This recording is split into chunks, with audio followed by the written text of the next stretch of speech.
షష్ఠి పూర్తి కాగానే మేము వెళ్ళిపోతాం. మళ్ళీ మీరు మమ్మల్ని పిలవరు.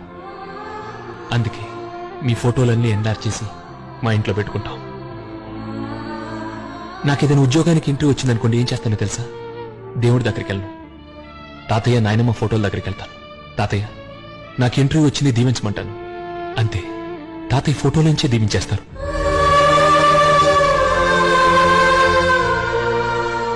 మా చెల్లెలకి సంబంధం కుదిరిందనుకోండి, మీ అందరికీ శుభలేఖలు పంపిస్తాను.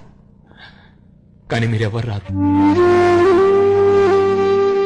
తాతయ్య నాయనమ్మ బాబాయ్ ఎవరు రారు. మీరు రాకపోతే ఊరుకుంటా అనుకున్నారా? మా చెల్లెల్ని బావని మీ ఫోటోల దగ్గర తీసుకెళ్తాను. మీరు దీవించేస్తారు.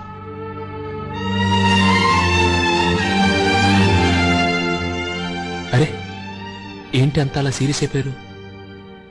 ఇప్పుడు మీకు సూపర్ ఫోటో చూపిస్తాను, చూడండి.